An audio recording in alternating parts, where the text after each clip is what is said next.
Would like to welcome everyone to our September 2nd council meeting for the year of 2025.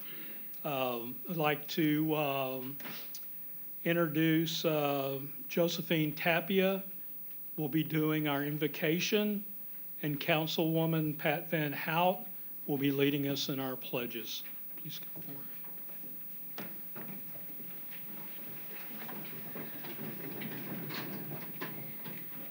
Let us pray. Heavenly Father, thank you for blessing us with this day and allowing us to gather and serve our city.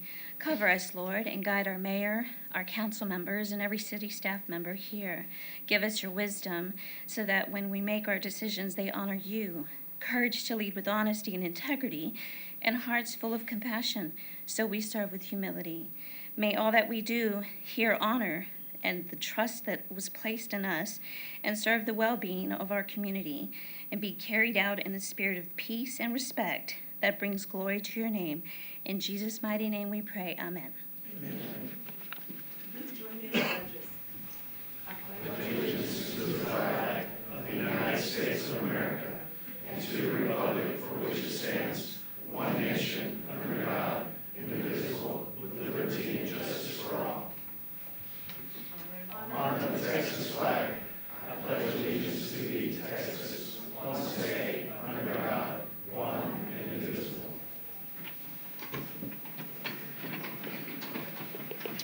At this time, I would like to make note that Councilwoman Valerio is not present for this meeting. Councilman Van Hout.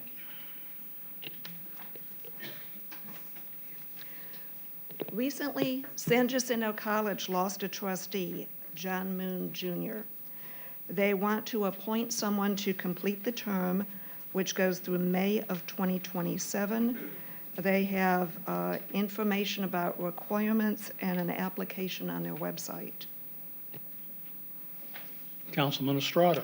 Good morning, Mayor. Good morning, everyone. I'm going to pass. Thank you. Councilman Dow. Good morning. Good to see a lot of familiar faces here. Just wanted to welcome everybody. Thank you for supporting local government. With that, I pass. Councilman Fulcher. Good morning, everybody. I just wanted to say congratulations to the Parks and Rec Department for a successful 3-on-3 wheelchair basketball tournament over the weekend. It was really cool and encouraging to see those athletes participate and have a good time. And so really neat to see that and witness that, and hope that event can continue to be successful. I also want to wish the Chamber, thank you for being here for Day at City Hall. It's encouraging to see so many people and us to have a full house engaged in our community and in local government. So thank you all for being here. Councilman Styron. Good morning. Thank you all for all coming today. It's great to see a packed house here for the Chamber Day, and good to see all the new cadets here in the audience as well. Thanks for participating, and with that, I pass. Councilman Heredio. Thanks for being here. I want to give a quick update on what's going on in District A. There's still ongoing construction in Texas and Munger. We were over there this weekend, and the drainage is going to be sufficient. I looked at the forming and the breaking. I am a little disappointed that it has not been poured. I understand there were some rain events, but that construction is ongoing, and we should have a better update here soon. I also want to thank the Chamber of Commerce for putting the Chamber Day together. It takes a lot of work, and I'm encouraged that we have a full house, and I'm very happy to see you guys here. With that, I pass. Thank you. Councilman Guerrero. Welcome, everyone. Great to see a packed house. Chamber, thank you. Thank you, Christina Womack. You said earlier it's like getting your children ready. I imagine it is. But thank y'all for being here. Honored to count on your support. And likewise, afterwards, we will be having a lunch. So look forward to speaking with whoever wants to speak and can speak. Cadets, welcome. Thank y'all for joining us. I know this is kind of newer. Thank you, Mayor, for bringing this back up, introducing our new city staff. I know that you're part of the biggest little town in the country, in the state. So thank y'all. I want to highlight Mr. Don Goins. I believe you're here in front. Thank you for your amazing service to our city, 25 years. Thank you. Because of people like you, we are successful. Also wanted to highlight Parks and Recs for their annual shootout wheelchair basketball tournament. Mouthful. Very amazing stuff out there with these athletes. Mayor and Councilmember Fusilier and I had the opportunity to go out there and support. They offered us to play, and I said, no, I'd rather not be beaten. But want to thank Parks and Rec for putting that together. These athletes are amazing. You wouldn't even think they're in wheelchairs. I mean, the level of athleticism and commitment they show is an example to us all, and I'm glad that we continue to do this every year, and I look forward to continue supporting it. Thank you, everyone, for being here. I'd just like to say a few words. First off, I'd like to welcome former Councilman Phil Caton joining us today. It's good to see you're doing well, sir. This morning, I had the opportunity and the privilege to meet with our police cadet class, and had them upstairs in my office and had an opportunity to visit with them.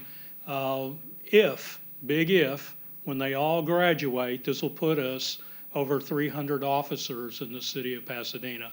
So we look forward to you completing your course of work and look forward to your future.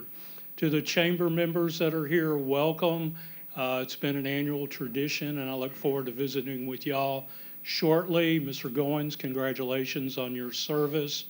I'd like to also thank our Parks and Recreation Department for a fantastic 3-on-3 basketball shootout. They went from basically about 8 o'clock in the morning till 9 o'clock in the afternoon, and it was a tremendous event. And any others that are here in this audience, thank you. Your voice will be heard. We're here to listen, and we appreciate you being here. With that being said, that moves us into our citizens wishing to speak.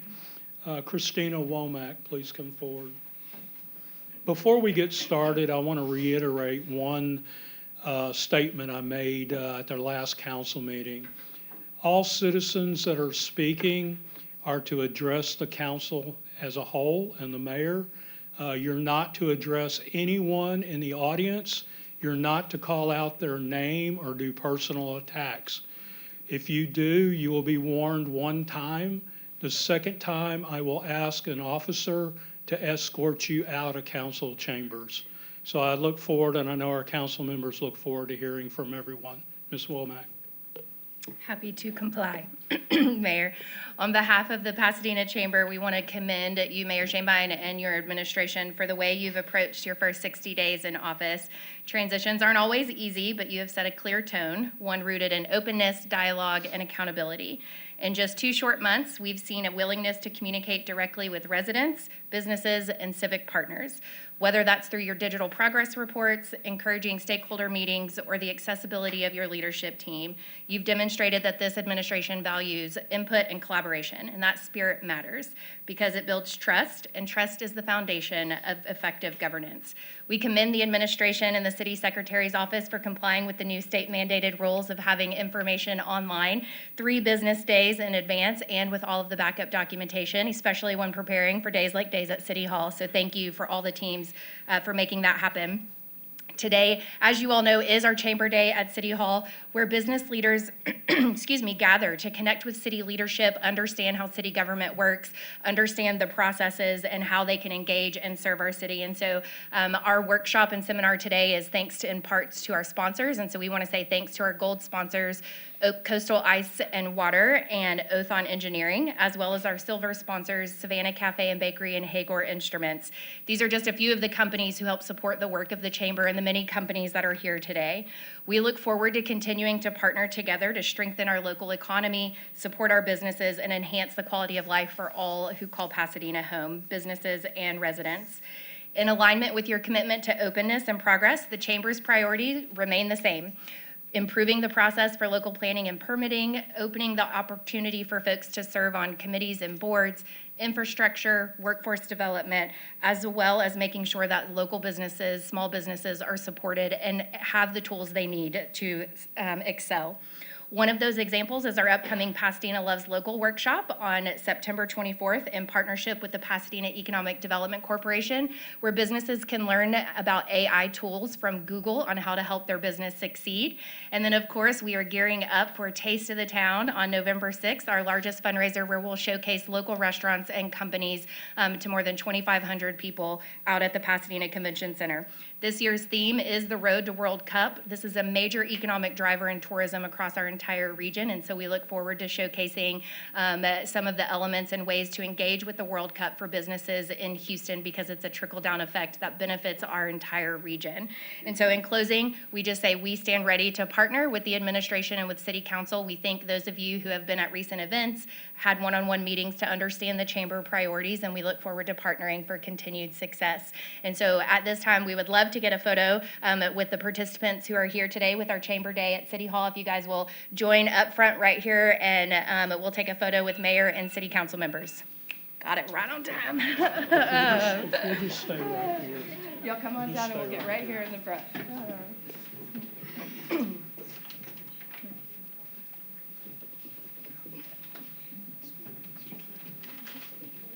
Come on down.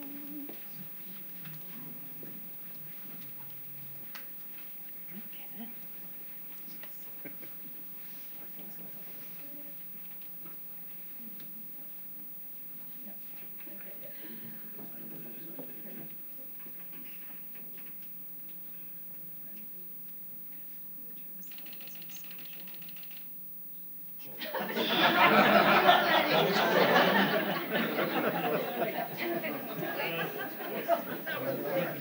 That sounded like Miss Jackie. Rest in peace.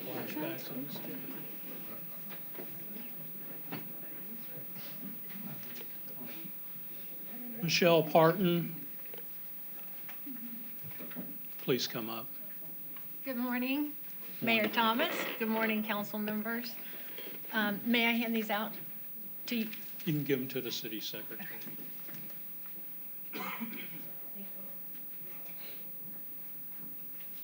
Good morning. My name is Michelle Parton. I'm here to speak this morning on behalf of Crown Hill Cemetery. The packet that you're getting is about, it affects all of our districts, and it is about an opportunity for our high school seniors, a scholarship opportunity for them to apply for. So this is our historic Crown Hill Cemetery here in Pasadena. It's our first annual scholarship that we're offering to them. I have opened it to the third page so that you can see what the eligibility requirements are.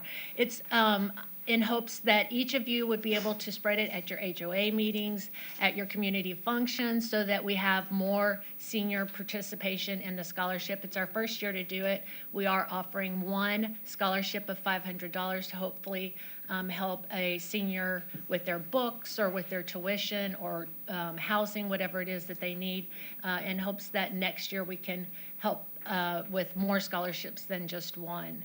The eligibility is simply to fill out the application, have an adult teacher, community leader, or a trusted adult friend write a letter for them, to put in 10 to 15 service hours with a member of the board at the cemetery or a cemetery-related event, and then an essay. That's all due on January 1st. I also want to take the time to invite each of you on December 13th to our Wreaths Across America at noon, and then also to our Christmas function that starts at 5 p.m. at the Heritage Park. Thank you. Thank you. Journey West. Did I say that correctly?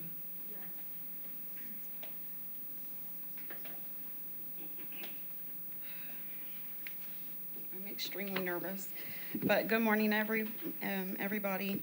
Hello, my name is Journey West. I am the coordinator and promoter of the Bay Area Nutcracker Market at the Pasadena Convention Center for the last 10 years.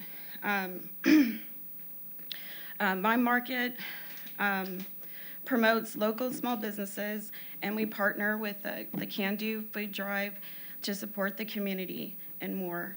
Every year, I have the second weekend of November reserved for my event. The Pasadena Convention Center has allowed another Nutcracker Market to be held at the Convention Center.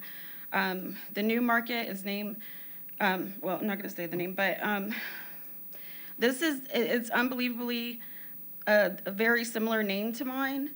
And as you can imagine, this is causing extreme confusion to my vendors and shoppers. I have several vendors that have signed up for my new show, thinking it was, or signed up for the new show thinking it was mine.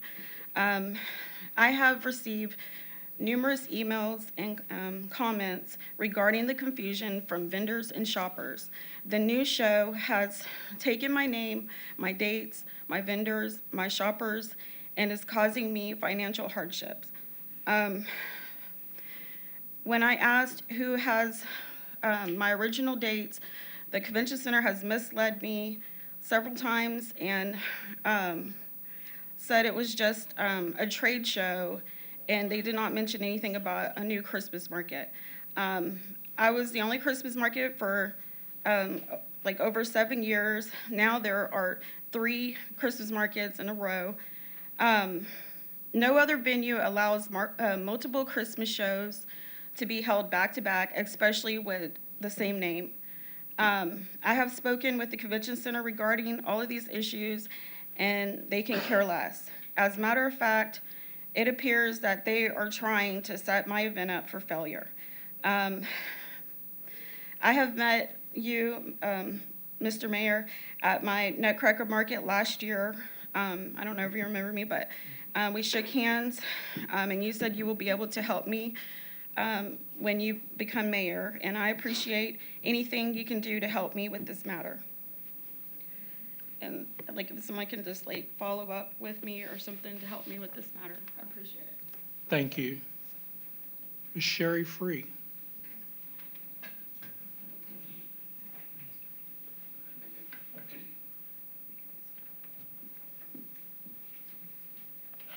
Good morning, Mayor and City Council. The Pasadena Livestock Show and Rodeo is a legacy that has been 76 years in the making. Its roots date back to the late 1940s when a group of visionary Pasadena businessmen came together with an idea that would shape the city's future. Recognizing that Pasadena's foundation was deeply tied to ranching and agriculture, these gold-oriented leaders were determined to preserve that heritage.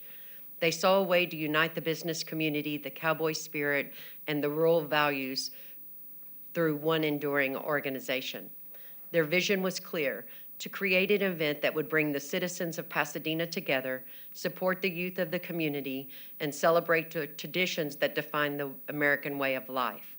They believed in building a space where young and old could gather, learn, and grow, a place where hard work would be recognized, values would be taught, and dreams would come true. Their mission was rooted in promoting education and in encouraging participation in the great American sport of rodeo. While several rodeos were held throughout 1949, the official charter for the Pasadena Livestock Show and Rodeo was signed on August 14, 1950. From that moment on, the organization began a binding force between the community, youth, and education. For over 7 decades, the Pasadena Livestock Show and Rodeo has been a treasured tradition in Southeast Texas. The Livestock Show draws participation from school districts across Pasadena, Deer Park, LaPorte, Galena Park, and League City, involving 14 high schools in total. Every year, hundreds of students showcase their agricultural projects in hope of being named champions. More importantly, they walk away with life lessons, confidence, and lifelong memories. The Pasadena Livestock Show and Rodeo is proud of its deep investment made in these communities and even prouder of the impact it's had on the young lives within them. Their achievements fuel our organization and remind us why we do what we do. Today, the rodeo has grown into a full-scale celebration that includes rodeo performances, a livestock auction, carnival, parade, fair, barbecue cook-off, and numerous other events that bring families together. Each year, hundreds of thousands of dollars are awarded to students to support their educational goals. The Pasadena Livestock Show has come a long way since its humble beginnings, but its mission remains unchanged: to honor tradition, invest in the youth, and build a legacy that will last for generations to come. Our parade is this Saturday, September 6th, starting at 9 o'clock, going down Spencer Highway. Our barbecue dates are September 12th and 13th. Our rodeo kicks off September 19th and runs through the 27th. Come out and enjoy the fun, support the youth, and celebrate 76 years of our hometown hospitality. Thank you. Thank you. Mr. Eric Sanchez.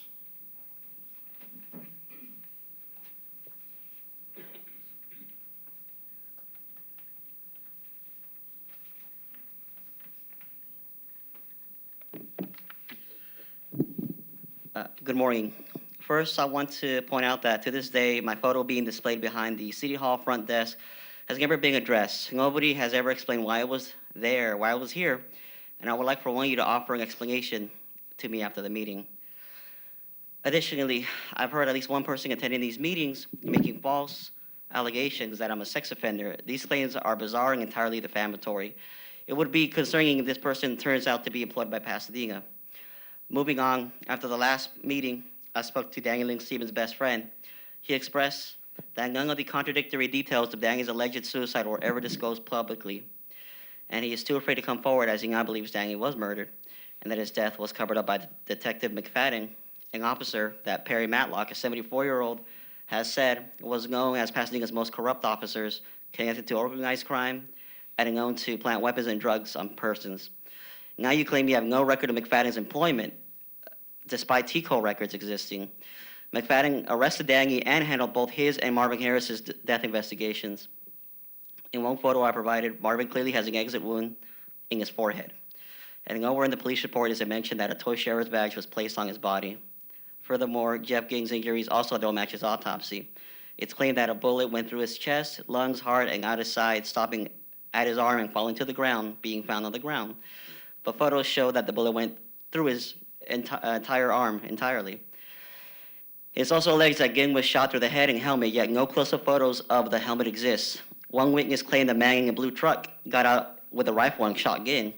This couldn't have been Marvin, because he was at home. But the first responding officer was in a blue truck, and that had a bullet hole in it, and it was present during the shootout. That officer could have been responsible, or Ging could have just used a throwdown gun if he committed suicide with it after receiving a fatal wound to his heart. We all know because J.J. Isabel, the ex-mayor's son, broke the chain of custody by taking Ging's belongings from the hospital before the FBI, making it impossible to know what was on his person at death. Thus, there is no conclusive evidence Marvin killed Ging. It remains hearsay. I find it disturbing that Janet Harris she's forced to display her brother's death photos to prove he was executed, but if Ging's autopsy photos showing his torso, cranial cavity split open, and his genitals exposed, if those were on display, you and your officers would be outraged, yet Marvin Harris has not given that empathy. Finally, I want to address that I don't believe Bianca Valerio even lives here. That's why she's never here. I suspect that she uses her mother's address while living or working in California, which is why she often misses meetings.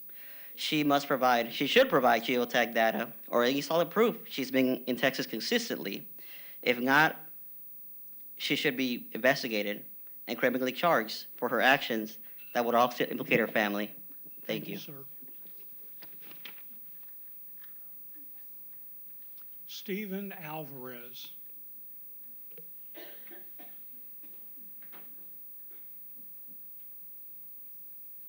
Good morning, everyone. First off, I want to say thank you, Mayor, for having Wayne Del Chafino do the investigation on the convention center. And another thank you to those who voted against the convention center, which was Mr. Guerrero, Ms. Pat Van Hoyt, Mr. Estrada. You guys were the leaders in saying no to blind use of our tax dollars. Our tax dollars are the most important thing that keeps our city going. Shane Bine, this example before you, and you were the swing vote on that one, and you voted for the convention center. You voted to raise our taxes, but yet you sit there and you act like everyone has to be held accountable. Accountability, that's a strong word, right? But it fits this. So when I say this, I have to ask you, Mayor, when we find out backdoor dealings And the reason why I'm bringing this up, because my children are doing without because of backdoor dealings, behind the scene dealings, corruption. And here it is. Was there a meeting that you had with terminated Police Sergeant Pallets, along with several other PD administrations, President of Police Union Sergeant Lithincum? How about former Lieutenant Jackson? How about Lieutenant Hoyt, Lieutenant McGill, and Union PAC Chairman Sergeant Michaels at the Perry Steakhouse in Friendswood? Did this meeting take place prior to the mayoral election? Just so you can broker a deal with Pallets, right? He's back on the force, right? And this is after you guys did all this to reinstate him, but before an arbitrator, before you can do an arbitrator, and this is the type of sickness that really just turns my stomach. You have a strong taxpayer, an employer of all these people here, trying to pay and take care of children. And does he get a helping hand? No. Mr. Pallets harassed a female officer, and you have these beautiful officers here, the new coming officers, and we got to set an example that you're going to come into an environment that you're protected. You have a family that's going to protect you through and through, and not favor one individual because some backdoor deal. We can't have that. Our city is already losing money because of the convention center that you second the motion for. Now you're setting us up by putting Mr. Pallets back on the force as a supervisor and making a toxic environment for the females that work at RPPD. If we're not opening ourselves up for another lawsuit, I really truly think that everyone just is involved. Everyone around here is involved in it. Just sad. Thank you, sir. At this time, we're going to open up our public hearing. We have one person signed up to speak, Mr. Stephen Alvarez. Come forward and speak for the public hearing. Again, ladies and gentlemen, my children are doing without. Our tax dollars should go to make sure that our schools give them the most highest quality tools and equipment and instructors that we can afford. And when we see the loss of millions of dollars at the convention center, the loss of millions of dollars to lawsuits, and this community stays quiet, very few come up here and speak about it. And this is what it's about. Tax dollars are going to be raised this year. They're going to be raised next year. I guarantee you. They shake their head, but they're going to shake us for our money before we know it. Some other way, shape, or form. And to me, it's disgusting that an American has to fight time and time again just to try to put food on the table, not only for the elderly suffering, but for children and for our future. And I really hope that more people look into this matter. Look into the backdoor deals. It's not hard to find them. All you got to do is do your research. Freedom of Information Act. Just look at how the people that endorsed this mayor with their campaign funds. Look at that, and then follow the money. If I'm the only one that's going to do it, we're a sad city. Thank you, sir. Anyone else wishing to speak? Going once? Going twice? This hearing is closed. Now we move forward to our presentation of awards. So I'd like to ask our HR Director, Trina White, to come forward, please, and make the presentations. Good morning, Mayor and Council. It's my pleasure to recognize Mr. Don Goins for his lengthy service to the City of Pasadena. Don is with the Wastewater Collection Department, and he's been here 25 years. So please join me in congratulating Don for his dedication and commitment to the City of Pasadena.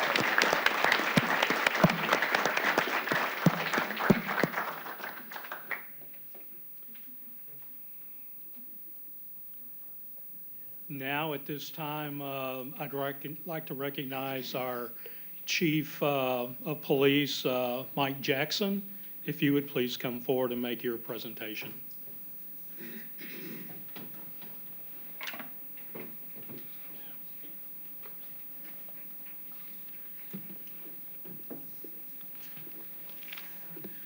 Good morning, Mayor and Council.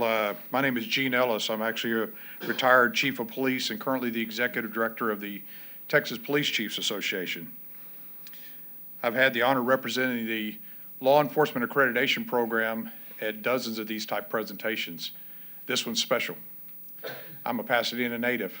I went to school here, grew up here, and I started my career with the Pasadena Police Department in the 42nd Police Academy, which graduated 36 years ago this month. So I think I heard the class back here say they're class 90.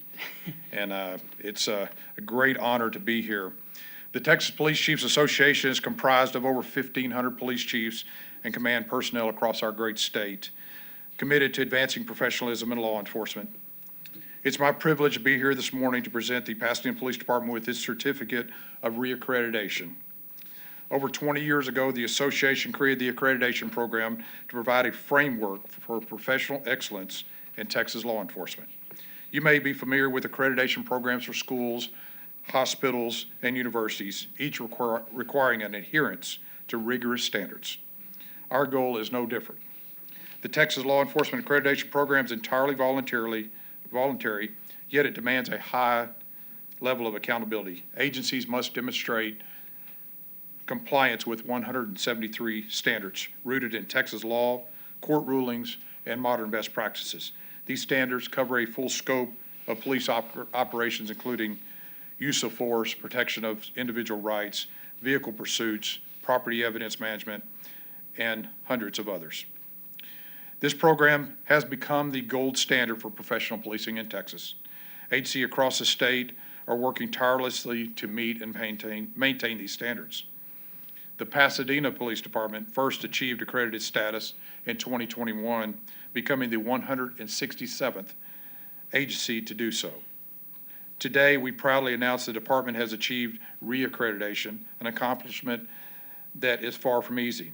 To earn this distinction, Pasadena PD initially dedicated more than a year to auditing and revising their policies, procedures, and practices. Since then, they have submitted annual compliance reports and maintain ongoing adherence to the standards. Every 4 years, the department undergoes a rigorous on-site assessment conducted by trained law enforcement assessors from outside agencies. These assessors inspect facilities, review procedures, ride along with officers, and conduct staff interviews. The assessment findings are then reviewed by the accreditation committee, a panel of 9 police chiefs and a sheriff from across Texas. Following their review, the committee voted unanimously to reaccredit the Pasadena Police Department. To put this achievement into perspective, of the approximately 2,800 law enforcement agencies in the state, less than 250 of them are accredited, meaning your department is among the elite, less than 10% of the agencies in Texas. These agencies range from as small as 4 officers to as large as 1,900 officers. Regardless of the size, professionalism is essential. Our communities expect it, and they deserve it. Today, we proudly recognize my longtime friend, Chief Jackson, great choice, Mayor, and the PPD accreditation team and the entire Pasadena Police Department for their exemplary performance and continued commitment to professional policing. What does this mean for the city of Pasadena? It means your department is not only meeting but exceeding the current best practices in Texas law enforcement. It assures city leadership and every resident that your department operates with transparency, accountability, and excellence. It confirms the Pasadena Police Department is among the very best in Texas. The certificate I present today is symbolic. While it represents professional excellence, its true value lies in the process. Dedication, discipline, and the commitment required to achieve it. And the work doesn't stop here. The department will continue to provide annual reports, and then we'll be back in 4 years for another on-site. The Pasadena Police Department is truly a leader in Texas law enforcement and the community. And at this time, I'd like to present Chief Jackson and his team with their accreditation award. Thank you, sir. And also mention that one of our another retired Pasadena police officer and one of our board members, Chief Kurt Bonsall, is present as well.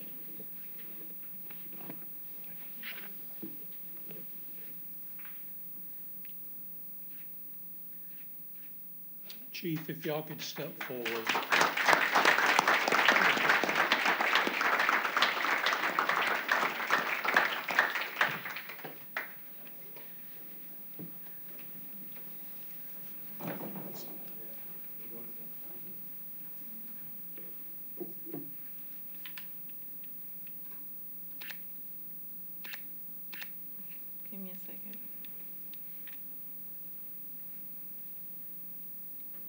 here, 1, 2, and 3. Thank you. Congratulations, Chief.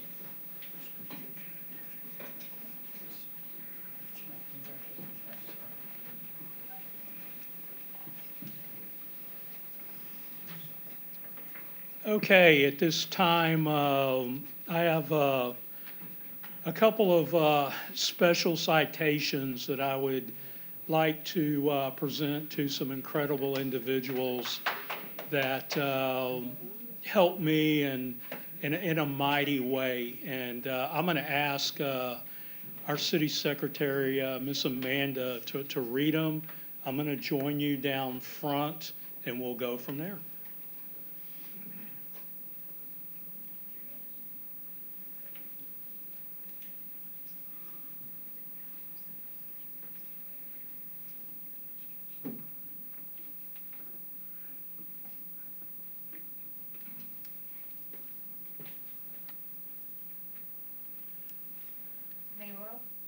Mayoral citation for leadership. On behalf of the citizens of Pasadena, Texas, I, Thomas Shanebine, Mayor of Pasadena, proudly recognize Jessica Ramirez for exemplary leadership, composure under pressure, and decisive action during a medical emergency. On August 4th, 2025, during a medical emergency involving Mayor Shanebine, Jessica Ramirez demonstrated outstanding leadership and quick thinking. Through her swift coordination, clear communication, and unwavering resolve, she secured the building for emergency personnel while ensuring privacy was maintained. This citation formally acknowledges Jessica Ramirez's exceptional character and commitment to the safety of our community. With deepest gratitude and admiration, I, Thomas Shanebine, Mayor of Pasadena, do hereby present this mayoral citation for leadership, given this the second day of September 2025. Mr. Ramirez.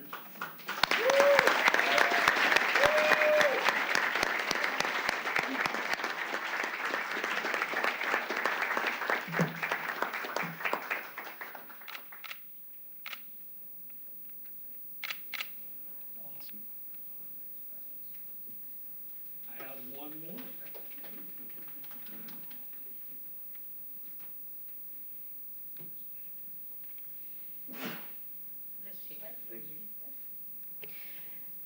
Mayoral citation for heroism.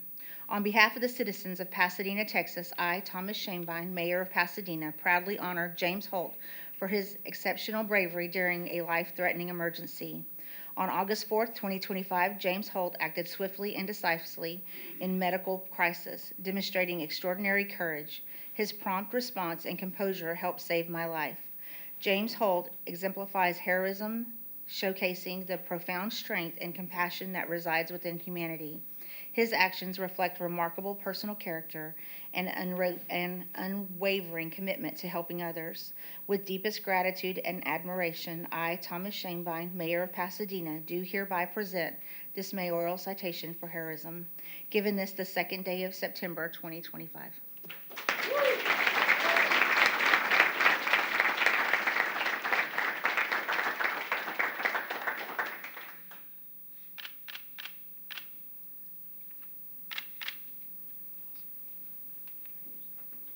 And if you notice, the reason I'm not reading these, because I probably get a tear in my eye.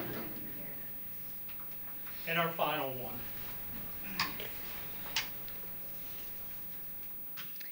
Mayoral citation for heroism. On behalf of the citizens of Pasadena, Texas, I, Thomas Shanebine, Mayor of Pasadena, proudly commend Officer Jason Carter in recognition of his extraordinary act of heroism in saving my life on August 4th, 2025. In a moment that required swift action and compassion, Officer Jason Carter rose above uncertainty and fear to protect another human being. His actions exemplified the highest ideals of civic duty and personal bravery, serving as a powerful reminder of the strength and goodness present in our community. This citation serves as a formal acknowledgement of Officer Jason Carter's unwavering commitment to the well-being of others. His courage not only made a profound difference in my life, but has also inspired many others. With deepest gratitude and admiration, I, Thomas Shanebine, Mayor of Pasadena, do hereby present this mayoral citation for heroism, given this the second day of September 2025.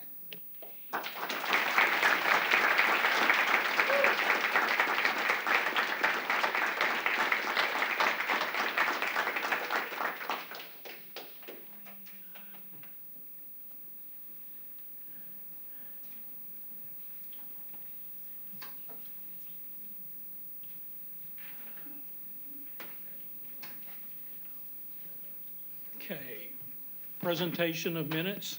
Can I have a motion? Motion Guerrero. Second, Fuschler, I'm sorry. All in favor? Aye. Any opposed? Motion carries. Progress payments. May I have a motion? Motion. Motion Guerrero, second Siren. Any questions? All in favor? Aye. Any opposed? Motion carries. Finance resolutions. Motion Estrada, second Guerrero. Any questions? All in favor? Aye. Any opposed? Ms. Trina, it's your turn again. We're going to have the Mayor. introduction of, Mayor. I'm sorry. Personnel changes A and D. Motion. Motion Guerrero, second Johnny Fuschler, Councilman Fuschler. Any questions? All in favor? Aye. Any opposed? Motion carries. Now, Ms. Trina, if you would come forward and introduce our new employees, please. Okay. And as I say your name, please stand. Okay. Eustolio Cantu, Deputy Clerk 1, Municipal Court. Daniel Delgado, Sanitation Truck Driver, Sanitation. Ashley Demand, Executive Office Assistant, Mayor's Office. Eliza Reyes Jr., Utility Worker 2, Wastewater Rehab. Oberlin Rodriguez, Maintenance Tech 2, Fleet. Matthew Rogers, Pro Shop Worker 1, Golf Course. Anthony Thompson, Safety and Risk Coordinator, Human Resources. And Didi Vasquez, Deputy Clerk 1, Municipal Court. And now, we have the police cadets. Alyssa Ayala. Oh, who's in? Tim Barnhill.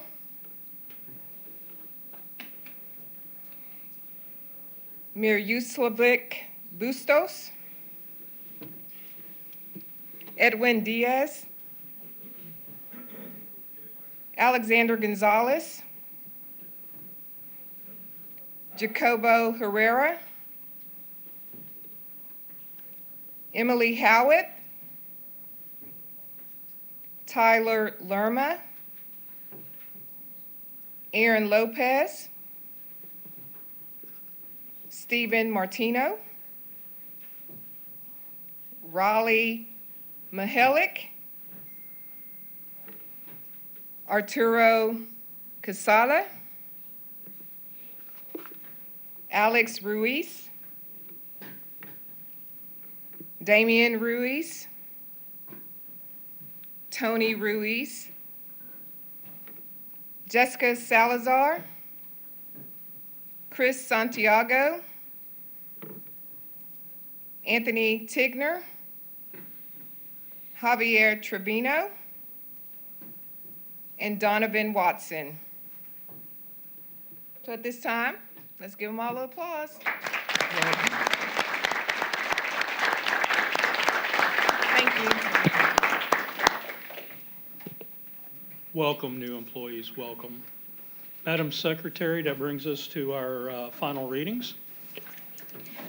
Ordinance 2025-167, Ordinance 2025-168, Ordinance 2025-169, Ordinance 2025-170, Ordinance 2025-171, Ordinance 2025-172.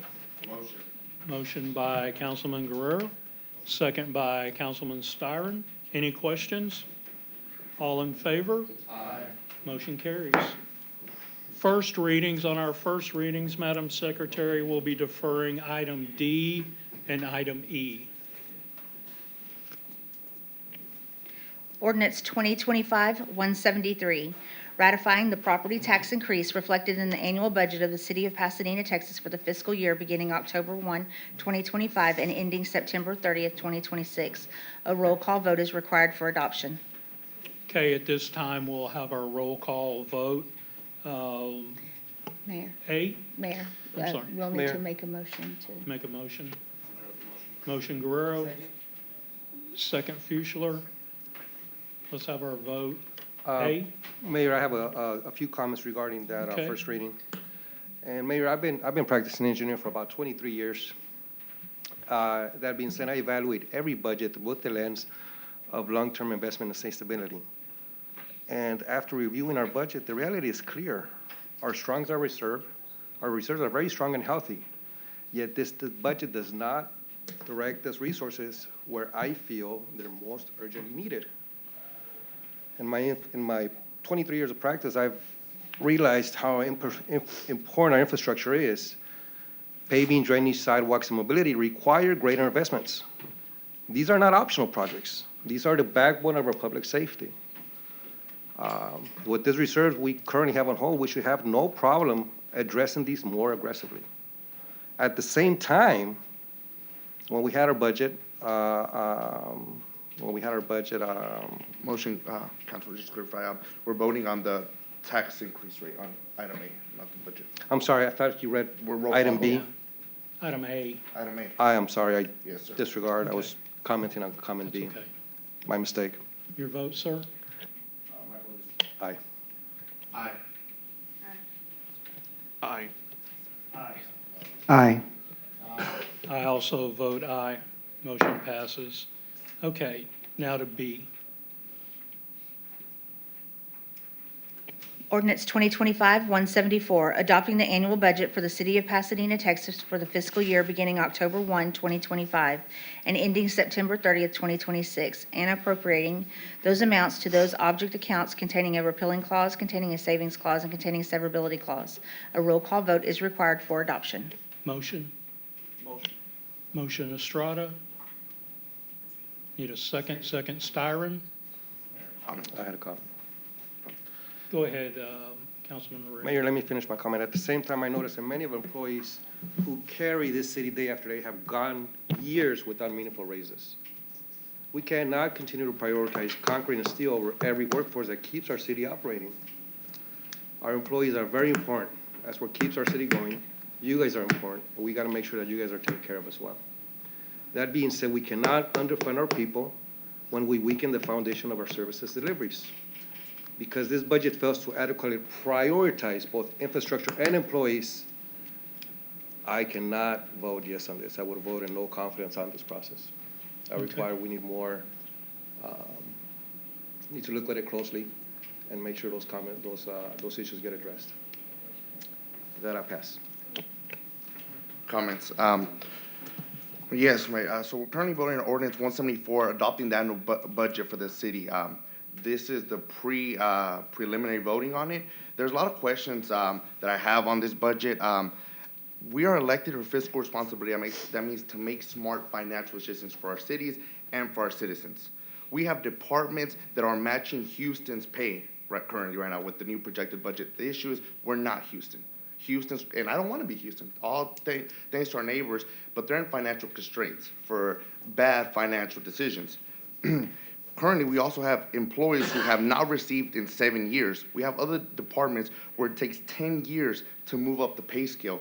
If we want the best and the brightest, and we want to show commitment to our employees, that needs to be reevaluated. I mentioned that before. That should take a priority.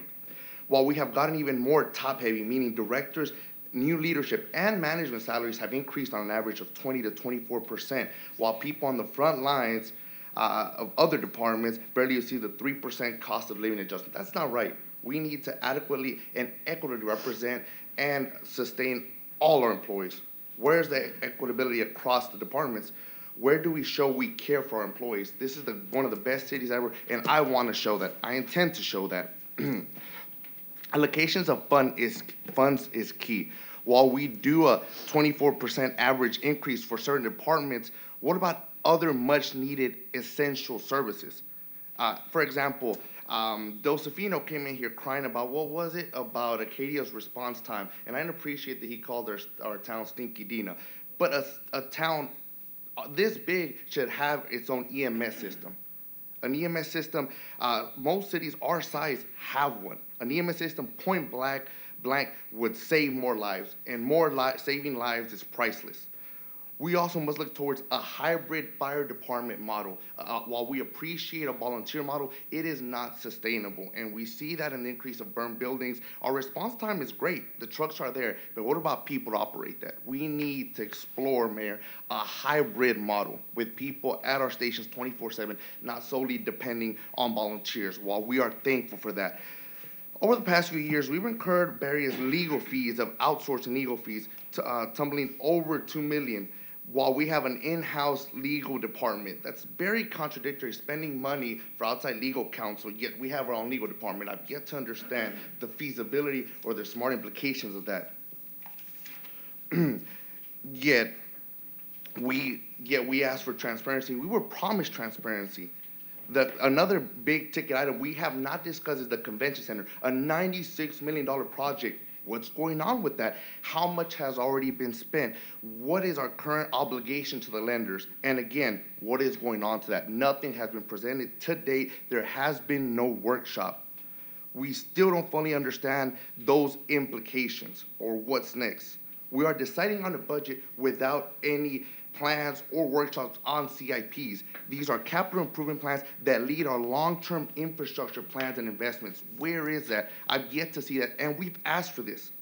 And there has been no workshops for any of these key parts. For these reasons, due to more questions than answers, in no good faith can I or nor will I support this budget, so I will be voting no on this. Thank you, sir. Any other comments? So for item B, I'll be voting in favor during this first reading. However, before I can support it at the next meeting, I do need some additional information that's been requested regarding the convention center and our financial obligation. I wasn't here during the initial vote for the convention center, but we haven't been given much information. I know that you've said that that's coming, but before I can make a decision during the final readings, I would need that information. My concern is I want to be able to ensure that we're able to fully address the needs of our capital improvement plan, and I need that information before making a vote as I represent the people of my district. Thank you, sir. Any other comments? Yes, ma'am. This has been a problem for years that council has not been a part of making the budget. It has been called the mayor's budget. It's been set up by the mayor, and the planning starts around March. And 2 or 3 weeks before we have to vote, council gets a workshop, which is basically a bunch of pie charts and presentation of a booklet that we've already been given. This is something that needs to change. However, this particular budget started last March under a different administration, and it's a little late to change it now. What we do need to look at is in the coming year, council needs to start in February or March, right? That's right. With meetings where we have input on this. Now, if we do not pass this budget, then we automatically get last year's budget repeated. And since we're not expecting the same revenues, having the same expenses and set up in the same way isn't going to work. We do need less outsourcing. The convention center is strictly an EDC project, economic development. The city itself does not have liability. If the project fails, yes, it could impact the city's reputation, but we don't have a financial liability. That said, they have canceled the current plans. There have been 2 stakeholder meetings to see what design people actually want. The engineers have made a couple new drawings, and there are talks. There was an Economic Development Commission meeting last week where they talked about the plans and about what can be afforded, so there will be some changes with that. Councilman Brady. Yeah, I want to add something to the budget, Ms. Pat, Mayor Pro Tem Pat. I understand that it was done in March, and some of us were not present or were given an opportunity to have input in that. But two wrongs don't make a right. And I understand it's very unfair, Mayor Shabine, to be this budget placed in front of him and said, this is what's going to happen. But again, two wrongs don't make a right. If we're not addressing issues that need to be addressed for our employees, for our residents, I can't support it. So I wish that maybe there's a executive session or something that we can do to address those issues. I don't know if that's the case, but I'm strongly, I cannot have a vote of confidence on something that we were blindly given to us. As you said, with the pie chart presentation and a few slides. And again, I know it's not Mr. Shanebine's budget per se, and maybe it was inherited, but I don't feel confident. The vote is not there. Thank you, sir. Any other comments? I'd like to make one comment myself. We talk about CIPs. There is actually a budget workshop scheduled for future CIPs. I think each council member got an email to participate in that, to bring your capital improvement projects to the table. Also, too, on the budget workshop, every single councilman had almost 3 weeks to ask questions of the different department heads. We are proposing a 3% COLA. Also, too, we're keeping our insurance at the same level for all of our city employees, which is a huge savings. And then on top of that, we're also to instituting, which was not in the original budget, certificate pay for all of our employees going forward. So do we need to make improvements going forward? Yes, and I think I've had individual conversations with both council members that we need to look at pay parity. That is something that takes time. Also, too, looking at a paid EMS is something that's going to take more than a 2-month window justifying doubling or the potential of tripling our tax rate. So with that comes expenses. We have to weigh all the options. The options are on the table, but it's going to take longer than 2 months to make those decisions and bring before council. So do I have a motion? Motion, Estrada. All right, let's vote. Roll call. A? No confidence. Is that a yes or a no? That is a no. Okay, thank you, sir. No. C? Aye. Aye. Aye. And I'm an aye as well. Thank you. Item C, Madam Secretary.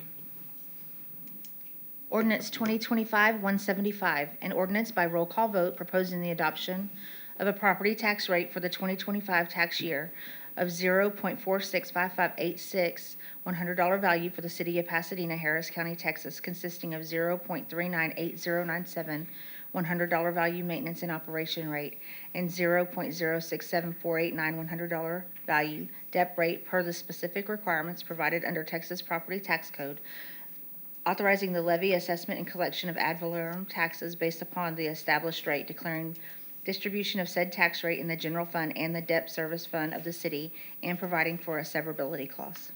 Motion? Motion Guerrero. Second, Councilman Styron. Discussion? Yes, Mayor. Yes, sir. As you highlighted, we are going with the no new net revenue. We're lowering and we're staying consistent. I think across the board, we see that and we hear the community struggling. Most of that is posed on, and correct me if I'm wrong, by property taxes that we have no control over. The HCAT Harris County Appraisal District has a formula where they calculate that, and we try to match that and mitigate that as much as we can on the local level. So this is an effort to continue supporting our residents. So, Thank you, sir. Any other discussion? Councilman Heredia? Nothing. We're voting, sir. I'm sorry, yes, vote aye. Aye. Aye. And I'm also an aye. Motion carries. All right, Madam Secretary, please continue. Ordinance 2025-176, An ordinance authorizing the mayor of the city of Pasadena on behalf of the Pasadena Police Department to accept a grant award from the state of Texas fiscal year 26 Motor Vehicle Crime Prevention Authority in the amount of $141,733.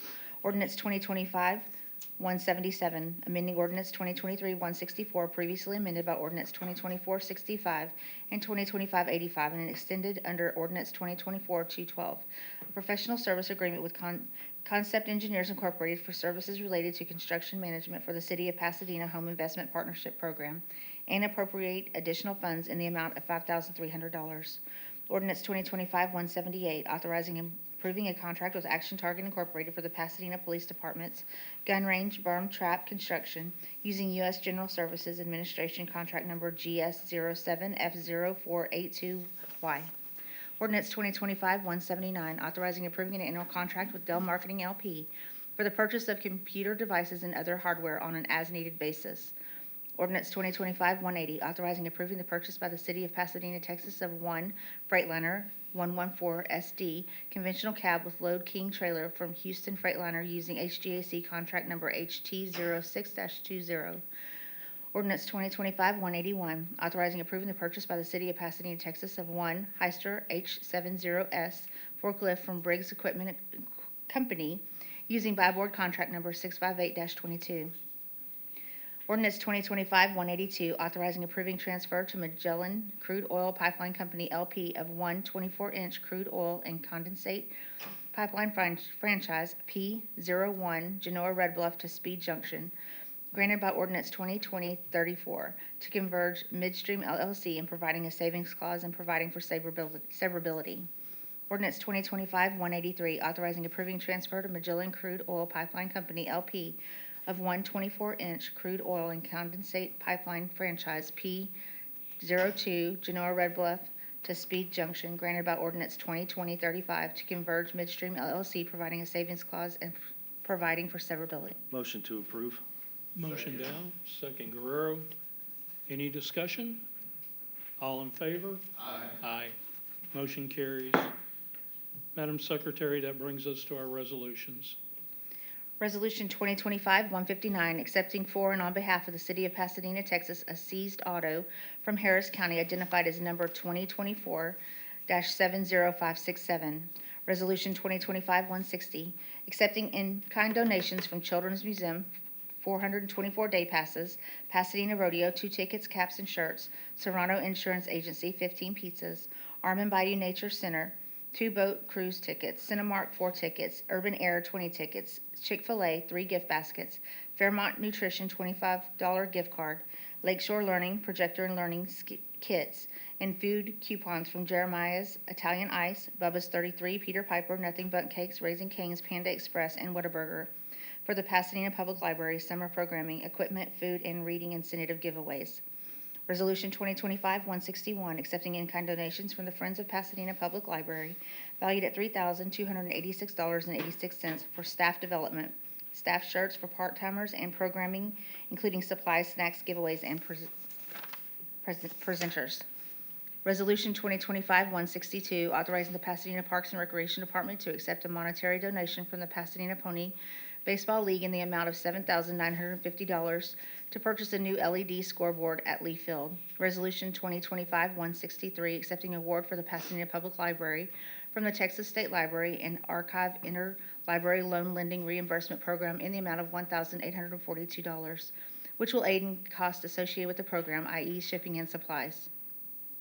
Resolution 2025-164, authorizing the Pasadena Parks and Recreation Department to accept an in-kind donation of 250 sausage biscuits and coffee from McDonald's valued at $610.10 to feed vendors, volunteers, and staff for the Pasadena Senior Expo event. Resolution 2025-165, a resolution updating the established utility allowance schedule for the Housing Choice Voucher Program in accordance with HUD 24 CFR 982.517. Effective November 1st, 2025. Resolution 2025-166, a resolution approving the assessment of private activity bond authority to Texas Department of Housing and Community Affairs and containing other provisions related to this subject. May I have a motion? Motion to approve. Motion Dolan, down. Mayor, comments on item B. Well, can I have a second? Yeah, yes, sir. Ms. Pat? on item B, accepting in-kind donation for Children's Museum. Children's Museum passing on rodeo tickets, 15 pizzas, and the list goes on and on. I recognize some of the names right here are actually from the chamber. Serrano Insurance, Urban Air, Chick-fil-A, Jeremiah's Italian Ice, Bubba's 33. And I'm probably missing some, but just shout out to the chamber. Thank y'all for supporting our community. Thank you for being here. That I pass it. Any other discussion? All in favor? Aye. Any opposed? Motion carries. And this concludes our September 2nd council meeting. Thank you for everyone that participated today. Council, thank you for your comments. Let's have a great day.